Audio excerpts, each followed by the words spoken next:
በፋርስ ባህረ ሰላጤ ሰማያት ስርና በሆርሙዝ ወሽመጥ ጠባብ የውሃ መስመሮች ላይ ዛሬ ታሪክ በአንዲት የሚሳኤል ቃታ ላይ ተንጠልጥሏል። በአሜሪካው ግዙፍ የአውሮፕላን ተሸካሚ መርከብ ዩኤስኤስ አብርሃም ሊንከን ከሚመራው የጦር መርከቦች ስብስብ ጋር ወደ ኢራን ባህር ጠረፍ መጠጋቱ ዋሽንግተን ለለየለት ወታደራዊ እርምጃ ዝግጁ መሆኗን ለዓለም ያበሰረበት ክስተት ሆኗል። ይህ ወታደራዊ ግንባታ ተራ ስልታዊ እንቅስቃሴ አይደለም። ፕሬዚዳንት ዶናልድ ትራምፕ በኢራን የኒኩሌር ምኞትና በውስጥ አመፅ አያያዝ ላይ ያላቸው ትዕግስት ወደ መጨረሻው የፍንዳታ ነጥብ መድረሱን የሚያሳይ ነው።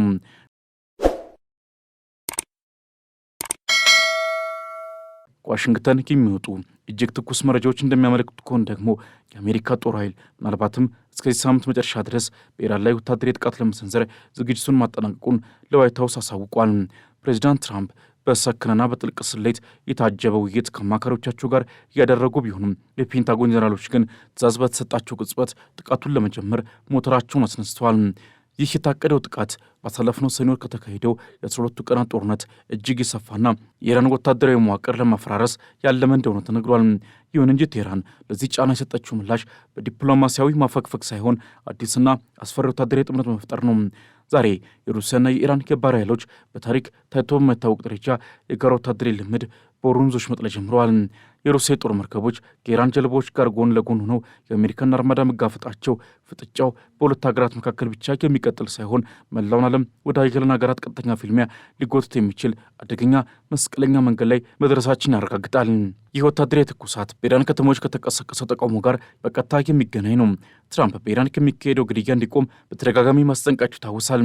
ከ6,000 በላይ ዜጎች ሕይወት ማለፉን የሚገልጹት የምዕራባውያን ሪፖርቶችም አሜሪካ ሰብዓዊ ጣልቃ ገብነት የሚል መከራከሪያ እንድታቀርብ በር የከፈቱላት ቢሆንም በሩሲያና በኢራን በኩል የታየው የጋራ ዝግጅት ግን ማንኛውም እርምጃ የከፋ ዋጋ ሊያስከፍል እንደሚችል ማስጠንቀቂያን ሰጥቷል።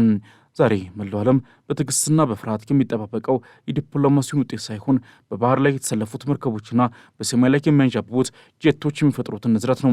ዶናልድ ትራምፕ ቀዩን ቁልፍ ለመጫን የመጨረሻውን ሰከንድ እየጠበቁ ይሆን ወይንስ ኢራንና የሩሲያ የብረት ጥምረት ዋሽንግተንን ወደ ኋላ እንድታፈገፍግ ያስገዳታል? በሚቀጥሉ ጥቂት ሰዓታት ውስጥ በመካከለኛው ምስራቅ ሰማይ ላይ የሚታየው እውነታ የሰው ልጅ ታሪክ ወደ ሰላም ጎዳና ሊመለስ ወይንስ ወደ ለየለት የታሪክ ፍንዳታ ሊገባ እንደሚችል ለዓለም የሚያበስር ይሆናል።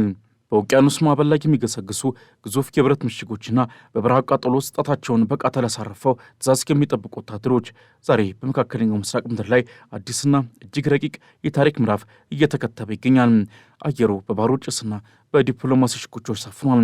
በአንድ በኩል የዓለማችንን ግዙፍ የጦር መርከቦች ስብስብ አርማዳ በማለት ወደ ፋርስ ባህረ ሰላጤ የሰደዱት ዶናልድ ትራምፕ፣ በሌላ በኩል ደግሞ ጣታችን በቃታ ላይ ነው የሚል ብርቱ መልእክት የላኩት የኢራን ጀነራሎች ይህ ፍጥጫ ተራ ወታደራዊ ፉክክር አይደለም፣ ይልቁንም የሰው ልጅ ቀጣይ ዕጣ ፈንታ የሚወሰንበት የኃያላኑ ትዕግስትና ጥበብ የሚፈተንበት ትልቅ የፖለቲካ ቁማር እንጂ። ዛሬ ዓለም በአንዲት ትልቅ ጥያቄ ተወጥራለች። አሜሪካ በዚህ ሳምንት መጨረሻ ላይ በኢራን ላይ የመብረቅ ጥቃት ሰነዝር ይሆን? ከዋሽንግተን የሚወጡ እጅግ ትኩስ መረጃዎች እንደሚያመለክቱት አሜሪካ የጦር ኃይል ምናልባትም ከነገ ጀምሮ በኢራን ላይ ወታደራዊ እርምጃ ለመውሰድ ዝግጁ መሆኑን ለዋይት ሀውስ አሳውቋል። ሲኤንኤን ጉዳዩን ከሚያውቁ ምንጮች ሰምቻለሁ ብሎ እንደዘገበው የፔንታጎን መሪዎች ለፕሬዚዳንት ትራምፕ ሰራዊቱ ትዕዛዝን እየጠበቀ ነው የሚል መልእክትን አስተላልፈዋል። ይህ ከፍተኛ ዝግጁነት የታወጀው ባለፉት ጥቂት ቀናት አሜሪካ በመካከለኛው ምስራቅ እጅግ ከፍተኛ የሆነም የባህርና የአየር ኃይል ግንባታ ካከናወነች በኋላ ነው። ሆኖም ግን በዋይት ሀውስ ምስጢራዊ ክፍሎች ውስጥ ያለው ድባብ እጅግ የረቀቀ ሽኩቻ የታየበት ነው። ፕሬዚዳንት ትራምፕ ለጥቃቱ ይፋዊ ፍቃድ ስለመስጠት እስካሁን የመጨረሻ ውሳኔ ላይ አልደረሱም። እንደ ምንጮቹ ገለጻ ከሆነ ትራምፕ ወታደራዊ ጥቃት ለመሰንዘር ባለው ጠቀሜታና ጉዳት ላይ በግልጽ ሲከራከሩ የቆዩ ሲሆን በጉዳዩ ላይ ረጅም ሰዓታት በመውሰድ በጥልቀት እያሰቡበት ነው ተብሏል። በአንድ በኩል የኢራን የኒኩሌር ምኞት ለአንዴና ለመጨረሻ ጊዜ የመቅበር ፍላጎት፣ በሌላ በኩል ደግሞ አሜሪካንን ወደ ለየለት የቀጠና ጦርነት የመክተት ስጋት በትራምፕ ጠረጴዛ ላይ ፊት ለፊት ተጋጭቷል። ይህ በእንዲህ እንዳለ አሜሪካ በፋርስ ባህረ ሰላጤ ላይ ያሰለፈችው ወታደራዊ ኃይል እጅግ አስደንጋጭ ደረጃ ላይ ደርሷል። ትራምፕ አርማዳ ብለው የጠሩትና በዩኤስኤስ አብርሃም ሊንከን የአውሮፕላን ተሸካሚ መርከብ የሚመራው ግዙፍ የጦር መርከቦች ስብስብ ዛሬ በኢራን ደጃፍ ላይ አድብቶ ትዕዛዝ እየጠበቀ ነው። በዮርዳኖስ በሚገኘው የማፋቅ ሳልት የአየር ኃይል ካምፕ ላይ ቢያንስ 15 አዳዲስ ተዋጊ ጀቶች ማረፋቸው የተረጋገጠ ሲሆን በህንድ ውቅያኖስ ላይ በምትገኘው ዳጎ ጋርሻ ደሴት ላይ የሚታየው የጭነት አውሮፕላኖችና የነዳጅ መሙያ ጀቶች ንቅናቄ አሜሪካ ለረጅም ጊዜ ለሚዘልቅና ሁሉን አቀፍ ለሆነ ጦርነት ራሷን እያዘጋጀች መሆኑን ያረጋግጣል። ትራምፕ ለእንግሊዝ መንግስት የላኩት ጥብቅ ማስጠንቀቂያ ሌላኛው የዚህ ታሪክ አስገራሚ ክፍል ነው። ፕሬዚዳንቱ ትራምፕ ስትራቴጂካዊ ጠቀሜታ ያለውን የዲየጎ ጋርሺያ የጦር ሰፈር አሳልፋ እንዳሰጥ በጽኑ አስጠንቅቀዋል። ትራምፕ በትሩዝ ሶሻል ገጻቸው ላይ የጻፉት ኢራን አዲስ የኒውክሌር ስምምነት ለማድረግ ፈቃደኛ ካልሆነች አሜሪካ በዲየጎ ጋርሺያና በእንግሊዝ ፌርፎርድ የሚገኘውን አየር ማረፊያ ለወታደራዊ ጥቃት ለመጠቀም ልትገደድ ትችላለች። የቻጎስ ደሴቶችን ሉዓላዊነት ለሞሪሸስ አሳልፎ መስጠት ትልቅ ስህተት ነው ያሉት ትራምፕም የኢራን ጥቃት እንግሊዝንና ሌሎች ወዳጅ ሀገራትንም ሊያካትት እንደሚችል ስጋታቸውን ገልጿል። ይህ የትራምፕ ጫና በእንግሊዝ ፖለቲካ ውስጥም ታላቅ ንዝረትን ፈጥሯል። በሌላኛው ግንባር ደግሞ የፐርሺያ አንበሳና የሩሲያ ድብ ለዓለም የሚሰጡት ምላሽ ከመሬት በታች የሚርገበገብ እሳተ ገሞራን ይመስላል። ኢራን ዛሬ በአገሪቱ ደቡባዊ ክፍል የሚሳኤል ሙከራ እንደምታደርግ የሚገልጽ አስቸኳይ ማስጠንቀቂያን ለበራ ባለሙያዎች ሰጥታለች። ይህ ብቻ አይደለም። ዛሬ ኢራንና ሩሲያ በታሪክ ታይቶ በሚታወቅ ደረጃ የጋራ የባህር ልምምድ በሆርሙዝ ወሽመጥ ላይ ማከናወን ጀምረዋል። ይህ የጋራ ልምምድ ለዋሽንግተን የተላከ ግልጽ መልእክት ነው። ኢራን ብቻዋን አይደለችም፣ የሩሲያ የብረት ክንድ ከጎኗ ነው የሚል። የሩሲያ ጦር መርከቦች ከኢራን ጀልቦች ጋር ሆኖ የአሜሪካን አርማዳ ፊት ለፊት መጋፈጣቸው ግጭቱ ወደ ዓለም አቀፍ እልቂት ለመቀየር ጥቂት እርምጃዎች ብቻ እንደቀሩት ያሳያል። የኢራን ወታደራዊ መሪዎችም ለዚሁ ልዛቻ የሰጡት ምላሽ በቁጣ የተሞላ ነው። የአብዮታዊ ጋርድ አዛዥ ጀኔራል መሐመድ ባክፖር ጣታችን በቃተልን ማለት ቴህራን ለማንኛውም ጥቃት ዝግጁ መሆኑን አረጋግጠዋል። ጀኔራል አሊ አብዱላህ አሊ አባዲ አሜሪካ ጥቃት ከሰነዘረች ሁሉም የአሜሪካ ጥቅሞች፣ የጦር ሰፈሮችና የተጽዕኖ ማዕከላት በሙሉ በኢራን ጦር እሳት ይለበለባሉ ማለት ዛቻውን አክሎታል። ይህ የኢራን ቆራጥነት የሚያሳየው ሀገሪቱ ለሉዓላዊነቷ ስትል ማንኛውንም ዋጋ ለመክፈልና ጠላቶቿን እስከ መቃብር ደጃፍ ድረስ ለመከተል ዝግጁ መሆኗን ነው።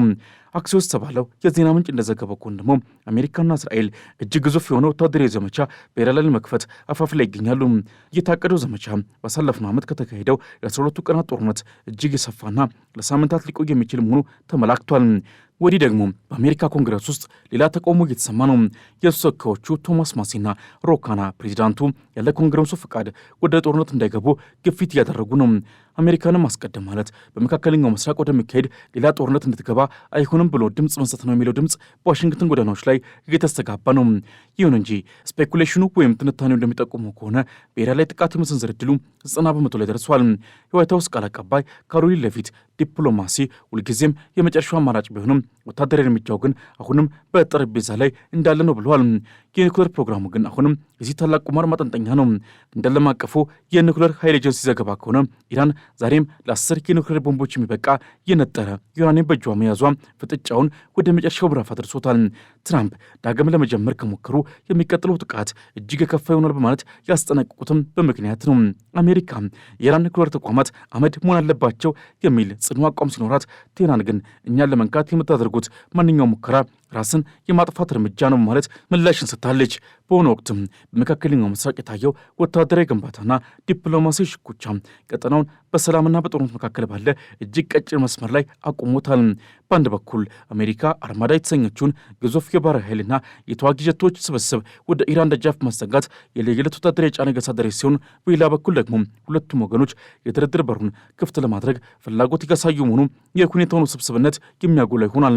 ፕሬዚዳንት ዶናልድ ትራምፕ የጦር መርከቦችን እንደ ስልታዊ ማስፈራሪያ የተጠቀሙባቸው ቢሆኑም ኢራን በፍጥነት ወደ ድርድር ጠረጴዛ እንድትመጣ ያላቸው ተስፋ ግን በመሬት ላይ ካለው የጀነራሎቹ ጣታችን በቃተና ሌሎ የሚል ዛቻ ጋር ፊት ለፊት ተጋጭቷል። የኢራን ውስጣዊ ሁኔታ ለዚህ ፍጥጫ ሌላ ወሳኝ ገጽታ ነው። በአገሪቱ ከተሞች የተቀሰቀሰውና በሺዎች የሚቆጠሩ ዜጎች ሕይወት ያለፈበት ህዝብ ያመፅም ኢራን በዓለም አቀፍ መድረክ ለከፍተኛ ተዛርጓታል። ትራምፕ ይህንን ውስጣዊ መዳከም እንደ መልካም አጋጣሚ መቁጠር የኢራን መንግስት ለውጥ ሊያመጣ የሚችል ወታደራዊ እርምጃን እያጤኑ ቢሆንም የኢራን ወታደራዊ መዋቅር ግን ከሩሲያ ጋር የጋራ የባህር ኃይል ልምምድ በማካሄድና አዳዲስ የሚሳኤል ሙከራዎችን በማከናወን ለውጭ ጣልቃ ገብነት በቀላሉ እንደማይበገር እያሳየ ነው። ይህ በውስጥ አመፅና በውጭ ዛቻ መካከል የተፈጠረው ፍጥጫ ቴህራን ለህልውናዋ ስትል የምትወስደው ማንኛውም እርምጃ የቀጠናውን ሰላም ለአንዴና ለመጨረሻ ጊዜ ሊያጠፋው ይችላል የሚል ስጋትን ፈጥሯል። ይህ በእንዲህ እንዳለ የአሜሪካው ፕሬዚዳንት ዶናልድ ትራምፕ ለእንግሊዝ መንግስት ጥብቅ ማስጠንቀቂያ ልከዋል። ትራምፕ ስትራቴጂካዊውን የዲየጎ ጋርሺያ የጦር ሰፈር አሳልፋችሁ አትስጡ ሲሉ ለእንግሊዝ ጥብቅ ማስጠንቀቂያን አስተላልፈዋል። የአሜሪካው ፕሬዚዳንት ትራምፕ እንግሊዝ ስትራቴጂካዊ ጠቀሜታ ያለውን የዲየጎ ጋርሺያ የጦር ሰፈር አሳልፋ እንዳትሰጥ ያሳሰቡ ሲሆን፣ ፕሬዚዳንቱ ዋሽንግተን በኢራን ላይ ወታደራዊ ጥቃት ለመሰንዘር የምታደርገው ዝግጅት ተግባራዊ የሚሆን ከሆነ የወታደራዊ ተቋም እጅግ ወሳኝ መሆኑን ገልጿል። ትራምፕ በትሩዝ ሶሻል ገጻቸው ላይ ባሰፈሩት ረጅም ጽሑፍም የእንግሊዙ ጠቅላይ ሚኒስትር ኬር ስታርመር የቻጎስ ደሴቶችን ሉዓላዊነት ለሞሪሸስ አሳልፈው እንዳይሰጡ ግፊት የሚደረጉ መሆኑን ገልጿል። የዲየጎ ጋርሺያ አየር ኃይል ካምፕን ለረጅም ዓመታት ለመጠቀም የሚያስችል የኪራይ ውል ስምምነት መፈጸም ትልቅ ስህተት መሆኑን አስጠንቅቋል። ፕሬዚዳንቱ አክለውም ኢራን አዲስ የኒውክሌር ስምምነት ለማድረግ ፈቃደኛ ካልሆነች አሜሪካ በዲየጎ ጋርሺያና በእንግሊዝ ፌርፎርድ የሚገኘውን አየር ማረፊያ ለወታደራዊ ጥቃት እንደሚጠቀሙበት በጽኑ አስጠንቅቀዋል። ይህም እጅግ የሚያረጋጋና አደገኛ ካሉት የቴህራን መንግስት ሊሰነዘር የሚችለውን ጥቃት ለመመከት አስፈላጊ መሆኑን ጠቁሟል። በቀጣይ የሚጠበቀው ሁኔታ እጅግ አሳሳቢ የሚሆነው የግጭቱ ተሳታፊዎች ከሁለቱ ሀገራት አልፈው ዓለም አቀፍ ይዘት እየያዙ መውጣታቸው ነው። አሜሪካ በእንግሊዝ ቁጥጥር ስር ያለውን የዲየጎ ጋርሺያ የጦር ሰፈር ለጥቃት ለመጠቀም ማቀዱና ኢራን ደግሞ የአሜሪካ ጦር ሰፈር በሚገኝባቸው ጎረቤት ሀገራት ላይ የአጸፋ እርምጃ ለመውሰድ መዛቷ ጦርነቱ ቢቀሰቀስ መላውን ዓለም ሊያደርስ የሚችል የእሳት ሰንሰለት እንደሚፈጠር የሚያመላክት ነው። ሩሲያ በዚህ ፍጥጫ ውስጥ ከኢራን ጎን መቆሟ ደግሞ ጉዳዩን ወደ ሀያላን ሀገራት ቀጥተኛ ፍልሚያ ሊለውጠው ይችላል። በመሆኑም በሚቀጥሉት ጥቂት ቀናት ውስጥ የሚታየው ውጤት የዲፕሎማሲው ጥበብ ጦርነቱን ያስቀረዋል ወይንስ በባህር ላይ የተሰለፉት መርከቦች ወደ ተግባር ይለወጣሉ የሚለውን ለዓለም የሚያረጋግጥ ይሆናል። የሚቀጥሉ ሰዓታት ለሰው ልጅ ታሪክ እጅግ ወሳኝ ናቸው። ትራምፕ ቀዩን ቁልፍ ይጫን ይሆን ወይንስ በኦማን የተጀመረው የዲፕሎማሲ ጭላንጭል ሰላምን ያመጣል? የካቲት ወር የታሪክ መለወጫ ወቅት ሆኖ ሊመዘገብ ጥቂት ቀናት ቀርተውታል።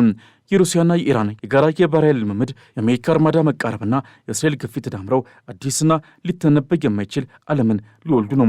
ዓለምም በትዕግስትና በፍርሃት እየጠባበቀች ነው። ለዛሬ በዚሁ አበቃን። በሚቀጥለው ጊዜ እስክንገናኝ ድረስ ሰናይ ጊዜ ይሁንላችሁ።